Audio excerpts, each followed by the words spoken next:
Good morning students. आज की हमारी class BCom second semester financial accounts की है और हमारा टॉपिक बहुत ही रोचक टॉपिक है आज का, और वो है रॉयल्टी अकाउंट। रॉयल्टी अकाउंट के बारे में हमको आज पढ़ना है। रॉयल्टी अकाउंट क्या है, मिनिमम पहले मैं आपको बताता हूँ कि जैसे हम लोग बात करते हैं किराए की, रेंट पर, तो यहाँ पर रेंट अमूमन क्या होता है, जब भी मैं रॉयल्टी पढ़ाता हूँ या आप लोग पढ़ते हैं तो रेंट का कंपेयर रॉयल्टी से कर लेते हैं, जबकि हैं दोनों अलग अलग, लेकिन उसमें भी रेंट होता है और यहाँ पर भी रेंट होता है। इसके लिए हमारे दिमाग में कन्फ्यूज़न आ जाता है।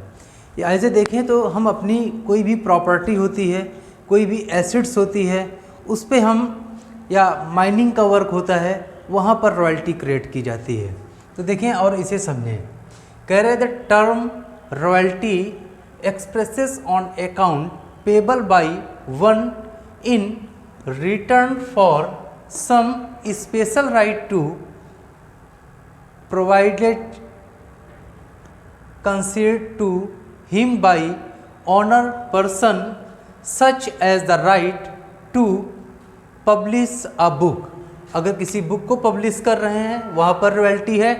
टू मैन्युफैक्चरिंग, अगर कोई मैन्युफैक्चरिंग कर रहे हैं वहाँ पर रॉयल्टी हो सकती है। सेल को लेकर के, सेल ए प्रेजेंटेड, उसको लेकर के हो सकता है आर्टिकल्स के बारे में। And to work a mine, और किसी माइन की खुदाई करनी है या आपको सेंट निकालनी है, उसके एवज में भी हो सकता है। अब यहाँ पर ये कह सकते हैं कि यहाँ पर टू पार्टीज़ का होना बहुत ज़रूरी होता है, क्योंकि जब भी माइन करते हैं, रॉयल्टी करते हैं, एक ऑनर होता है। ऑनर यानी कि जो प्रॉपर्टी का ऑनर होता है वो ऑनर कहलाएगा, और उसी को हम लोग बोलेंगे लाइसेंसर। इसको हम लोग लाइसेंसर भी कह सकते हैं और ऑनर भी कह सकते हैं। और जो लीज पे लेता है, यानी कि जो इसे हम लेगा, उसको हम लोग लाइसेंसी यानी लाइसेंसी बोलेंगे, और ये लाइसेंसर होगा। ऑनर लाइसेंसर होगा और दूसरा हमारा लाइसेंसी होगा, इसको हम लोग लाइसेंसी कहेंगे। और दूसरे भाषा में अगर ये समझें तो ऑनर को लाइसेंसी पेमेंट करता है।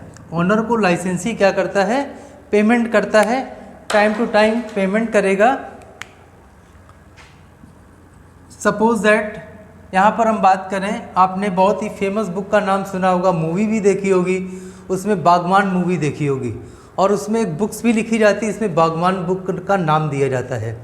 और वो बुक जब पब्लिश होती है तो उसकी डिमांड बहुत बढ़ जाती है, तो पब्लिकेशन उस बुक को पब्लिश करता है, और जो उसका राइटर होता है, उस राइटर को उसकी सेल पर, जितनी बुक्स उसकी सेल होती है, उसके अकॉर्डिंग उसको रॉयल्टी प्रोवाइड की जाती है। और ये बुक्स जब तक चलती रहेगी, 100 साल, 200 साल, 250 साल, तब तक उसकी रॉयल्टी जितनी बनती रहेगी उसके उत्तराधिकार को मिलती रहेगी। यानी कि पहले जिसने किया उसको मिली, फिर उसके उत्तराधिकार को मिली, इस तरीके से शिफ्ट होती रहती है। तो इसी को हम लोग कहते हैं रॉयल्टी। बुक्स लिखने पर, माइन करने पर, कभी कभी मोरम निकाली जाती है, बालू निकाली जाती है, उसकी माइंस होती हैं, तो उसके अकॉर्डिंग भी हमें यहाँ पर रॉयल्टी प्रोवाइड होती है। अब हम बात करेंगे टाइप्स ऑफ रॉयल्टी। रॉयल्टी कितने प्रकार की होती है, तो यहाँ पर देखें माइनिंग रॉयल्टी, जिसके बारे में अभी मैंने बताया था कि माइनिंग रॉयल्टी होती है। ब्रिक्स मेकिंग रॉयल्टी, इतने सारे ब्रिक्स बनते हैं कंस्ट्रक्शंस के लिए, तो वहाँ पर जो भी ब्रिक्स बनाई जाती है उसके अकॉर्डिंग भी हम लोग माइनिंग रॉयल्टी बेस पर ही करते हैं। ऑयल, जहाँ पर जो बड़े बड़े ऑयल को फाइंड करते हैं हम लोग, वहाँ भी हमारी रॉयल्टी चलती है। पेटेंट, किसी वस्तु पर अपना अधिकार कर लेते हैं, हल्दी पर, चावल पर, बासमती चावल पर, इस तरीके से अपने अपने पेटेंट करा लेते हैं, और फिर अगर उसका कोई यूज़ करता है तो उसे आपको पेमेंट करना पड़ेगा। एज एग्जाम्पल के रूप पर कॉपीराइट पेमेंट, अभी मैंने बताया। ट्रेडमार्क पेमेंट, अभी कुछ दिन पहले ही बहुत ही वायरल हुई थी एक बात, आपको याद होगा, कुमार विश्वास की बात हुई। उनके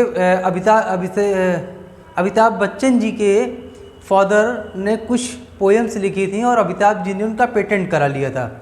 तो इन केस आप कुमार विश्वास जी ने उनको गाने के बाद यूट्यूब पे डाल दिया था, आपको याद होगा।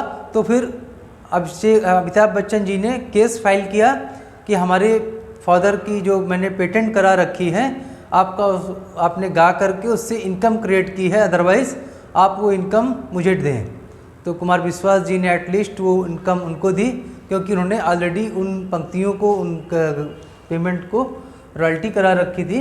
इसी वजह से वस्तु पर एक विशेष अधिकार प्राप्त हो जाता है, जो उसे रेंट पे भी उठा सकते हैं। कॉपीराइट भी हो गया, ट्रेडमार्क है, मशीन रॉयल्टी भी होती है, उस पर भी अपना पेटेंट करा लिया जाता है कि उस तरह की मशीनें अब कोई भी व्यक्ति ना बना पाए। जैसे आप लोगों ने देखा होगा मेडिसिन, ड्रग्स, उसमें भी फार्मूले का लाइसेंस जो होता है उसको हम लोग रजिस्टर्ड करा लेते हैं, पेटेंट करा लेते हैं, और पेटेंट कराने के बाद वो वस्तु उस मात्रा पे दूसरा व्यक्ति नहीं बना सकता है, और जो उसको यूटिलाइज़ करेगा, बनाएगा, वो ऑनर को क्या करेगा, उसका पेमेंट करेगा, जो कंडीशंस आपकी ऑनर से फिक्स हो चुकी हैं। इसी तरह से फॉरेन कंपनीज रॉयल्टीज़, तो जब फॉरेन कंपनी आती हैं तो वो भी अपनी रॉयल्टी वर्क करने के पहले एजेंसीज से या पर्सन से डिफाइन कर लेती हैं। तो यहाँ पर आज की टॉपिक में सिर्फ रॉयल्टी किसे कहते हैं और रॉयल्टी कितने टाइप की होती है। अगली क्लास में हम मिनिमम रेंट और रॉयल्टी में डिफरेंस को जानेंगे।